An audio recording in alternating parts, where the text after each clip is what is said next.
Tape has just released Arc 8 Chapter 42, and this video will be a summary of the chapter.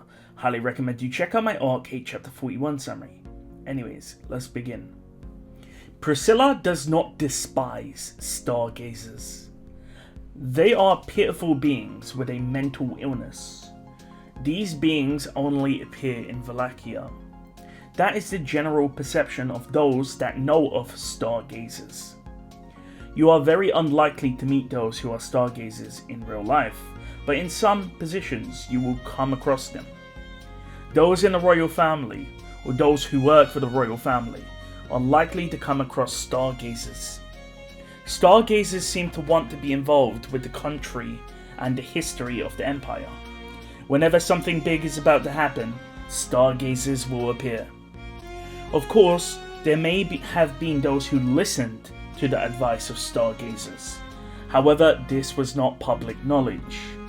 And that was the agreement made between Vincent Wallachia and Ublik in order to allow Ublik to enter the castle whenever he wanted. A seeker who will do anything to fulfill their destiny. Those who know of them despise them. However, Priscilla herself does not despise them. She does not pity them. After all, they are not the object of scorn and pity. In fact, most people are slaves to something bigger than them. Whether it's king, family members, or companion. Whether it's for love, hatred, or destiny. And that, she herself is no exception. She mutters this aloud, so that the other person standing there can hear her. However, as she shakes her shackles, there is no response. She asks if she should come over to the person instead, and the person says that wouldn't be possible because she's in shackles. Priscilla tells the voice to come to her. She will not speak to those she cannot see. The footsteps grow louder and a figure approaches. However, it's very dark, and Priscilla refuses to keep her eyes closed so that they can adjust to the darkness. Priscilla states that she refuses to drown herself in darkness. She says that she moves and goes with dignity into the light. The voice calls her language arrogant, just like her. A large bang is heard and a light envelops the room that they are in, making the darkness evaporate. A beautiful woman with orange hair is there, Priscilla Barriel. Priscilla looks at the young girl in front of her, an undead sphinx. Priscilla asks if she is responsible for the disaster. Sphinx doesn't deny it, but asks how she heard of it. Priscilla states that Balleroy was quite talkative, and Sphinx notes that. Sphinx walks closer to Priscilla, however, she's still quite far away. Sphinx asks if she survived boredom. Priscilla's instinct tells her that Sphinx actually knows who she is, and asks if they've met. Sphinx then asks if Priscilla recognizes her, and Priscilla says no, so this must be the first time that they've met, and Sphinx agrees with that statement. Priscilla then connects the dots and tells Sphinx that she has connected the zombie outbreak in the Barriel territory and connected it to what's happening currently in Wallachia. Priscilla and Al killed the Queen Worm and eradicated the zombie outbreak. For those that don't understand what this is referring to, you need to go read a side story known as Pride and Prejudice in Zombies, when there's a zombie outbreak in a Barriel Manor town, and Priscilla and Aldebaran go and they solve the situation. It's actually quite a long side story, but that's what they're referring to here. And Sphinx was also behind that outbreak. So, yeah, just make sure you read the side stories. Priscilla states that the nest was simply moved location, and Sphinx of course agreed to it, saying that they needed a better location. Priscilla states that she isn't denying being behind the previous attack on the Barriel Manor, but Sphinx simply says there's no point in denying it. Priscilla says that she's bored of talking to Sphinx, stating that she is shocked that Sphinx is dead. Sphinx asks why, but Priscilla says that she is of course the one behind the ritual, raising the dead. After all, by invoking the ritual, it could have been cut off when she died. Of course, there was a possibility that Priscilla was not informed about certain areas and Sphinx had more information. However, to Priscilla, it did seem like a gamble. Priscilla asked why Sphinx did this, and Sphinx said it was because of admiration, and Sphinx smiles. Priscilla sees that Sphinx smiles and says despite disliking it, Sphinx is now worthy to talk to. She's no longer boring. Sphinx asks if anything changed, and Priscilla says that if she cannot see it, she will congratulate Sphinx, before stating that life sprouts after death. For a vessel to be born, an undead must possess emotions. Without it, you cannot exist. Therefore, this child proves it with their appearance. The fact that they were here proves that they have emotions now. Priscilla was previously conversing to an empty doll, however now wasn't the case. Sphinx says that her plans in Lagunica were destroyed. She failed to be the witch in the kingdom, but instead she was chosen to be the Empire's great calamity. Chosen, you say? Priscilla responds. Sphinx introduces herself, calling herself the Witch of Lagunica.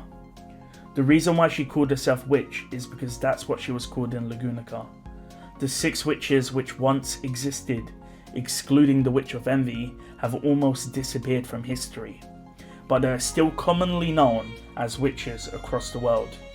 If there was a witch, there was one that could meet that qualification, the one that partook in the demi-human war.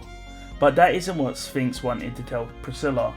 What she wanted to tell Priscilla was she was the one that allowed her to overcome a death of futility and become alive as an undead.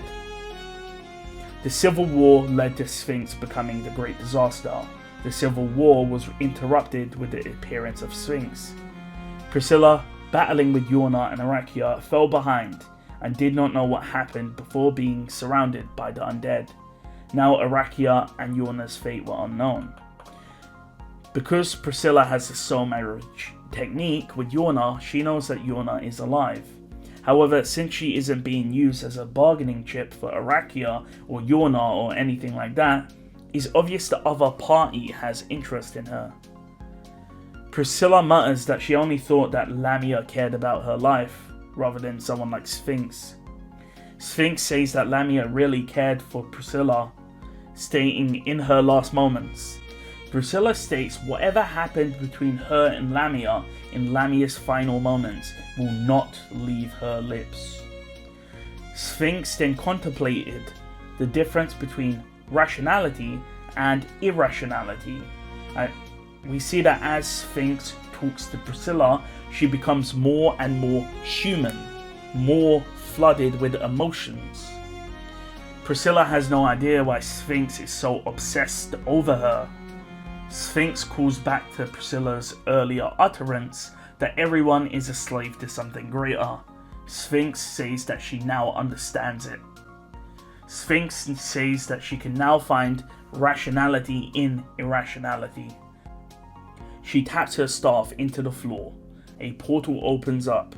Sphinx then tells Priscilla to watch, stating that she didn't understand attachment and emotions, but now she does. Pointing at the portal, stating that this girl gives herself up for Priscilla's sake. The scene changes. Cecilis says that his intuition was off. He ran to Apex 5, which was the 5th Apex and the 5th tower that they had to destroy. By the way, guys, I'm pretty sure Heinkel's at Apex 4, so Al and Cecilis didn't go to the same one as Heinkel. Here, Cecilis Sigmund, the star of the world, makes his appearance on the Apex. He is asked if he has any excuses, but Cecilis says that his instincts and intuition are not wrong, and this is what he really wants. Al is standing next to him, and he holds the burnt remains of their werewolf skin cloak. Cecilis asks the third person if they agree with him, calling on the half-naked sister over there, stating that she has a dark face, and that she has to put on a nice flowery face for the light to shine on. The other person did not respond. They were floating above. They turned the area into a sea of flames previously, which was what burnt their cloaks. Despite that, the girl shows no hostility to Aldebaran or Cecilis. In fact, she looks fragile, as if she could break or burst at any moment. They felt a strange feeling. The next moment, the girl blinked and moved. Alden swore out aloud and said, "Redeploy!" His voice was cut off from the explosion. The biggest battle in the city of the dead began. And with that, the chapter ends. So, it seems like there's quite a lot in this chapter. So, maybe I'm misreading it, but Sphinx says that she was chosen to be the calamity of the Empire. I'm not sure if I'm reading too deep. Does that mean that someone physically chose her, like the observers, or if she just believed that it was the best choice for her? So something to think about there. Sphinx is now, she has emotions now. This was something she didn't have before, and she only got these emotions after death. And it seems that her meetings with Priscilla over the course of the story is what allowed her to get these emotions. And yeah, so it's going to be really interesting. So the portal is Priscilla and Sphinx watching the fight with Aldebaran, Cecilis, and Arakia. The person that Sphinx was referring to when she said the person will give up her life for you is referring to Arakia. Anyways, thanks for watching.